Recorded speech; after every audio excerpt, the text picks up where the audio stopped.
வணக்கம். வாங்க, இன்னைக்கு நம்ம ரொம்ப ஆழமான ஒரு விஷயத்த பத்தி பேச போறோம். பாவ மன்னிப்பு நிறைவேறியது. இது எப்படி நடந்தது, இதோட அர்த்தம் என்னன்னு பார்க்கலாம்.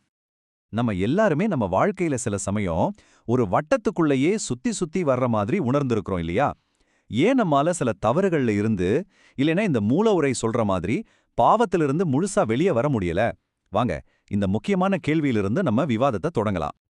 சரி, இந்த கேள்விக்கு பதில் தேடணும்னா நாம முதல்ல அந்த பிரச்சனையோட ஆணிவேருக்கே போகணும்.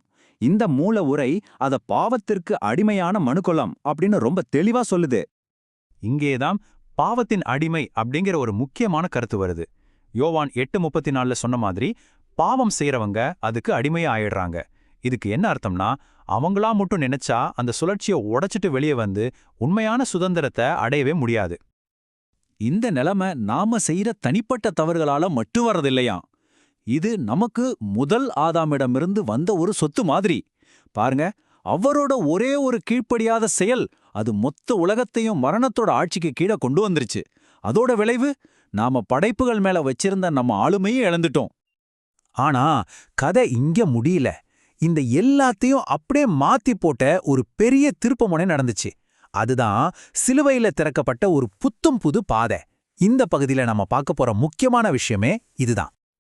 மத்தேயு 27:51 வர்ற இந்த ஒரு வரிய கொஞ்சம் நல்லா கவனிங்க. தேவாலயத்தின் திரைச்சீல மேலேர்ந்து கீழ் வரைக்கும் ரெண்டா கிழிஞ்சது. இது சும்மா ஏதோ துணி கிழிஞ்ச கதை இல்ல. இதுக்குள்ள ஒரு பெரிய அடையாளபூர்வமான அர்த்தம் ஒளிஞ்சிருக்கு. அந்த திரைச்சீலை அது மனுஷங்களுக்கும் கடவுளோட பிரசன்னத்துக்கும் நடுவுல இருந்த ஒரு பெரிய சுவர் மாதிரி.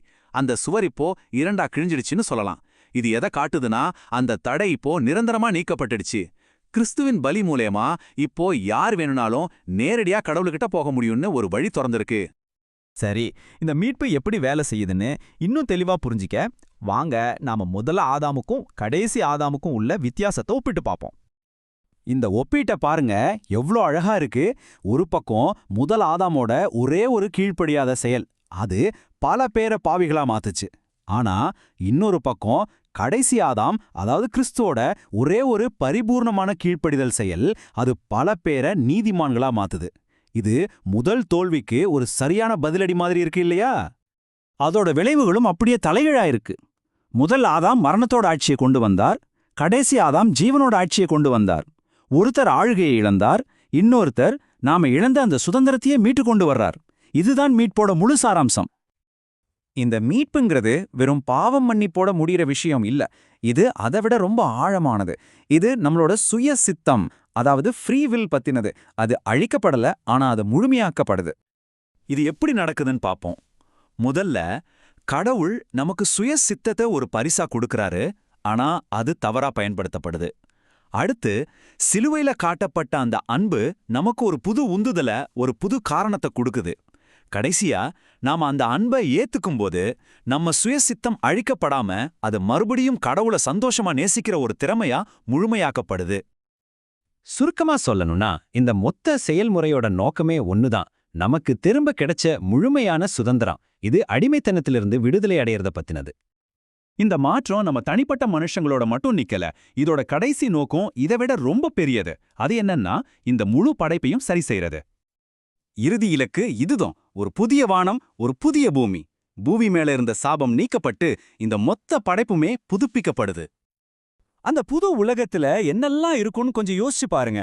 மரணம் கிடையாது, துக்கம் கிடையாது, அழுகையோ வலியோ எதுவுமே கிடையாது. விலங்குகள் கூட சமாதானமா வாழுமா. மனிதன் மறுபடியும் இந்த படைப்போட ஒரு சரியான பாதுகாவலனா மாற்றப்படுவான்னு.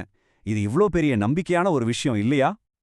அப்போ இந்த விளக்கத்தோட இறுதியில நமக்கு ஒரு முக்கியமான கேள்வி வருது. ஒருவேளை நம்ம சுயசித்தத்தோட உண்மையான நோக்கம் கடவுளுக்கு எதிரா புரட்சி பண்றது இல்லாம அவரோட அன்பை முழு மனசோட ஏத்துக்கிறதுக்காக தான் இருக்குமோ? இது நாம ஒவ்வொருத்தரும் ஆழமா சிந்திக்க வேண்டிய ஒரு விஷயம்.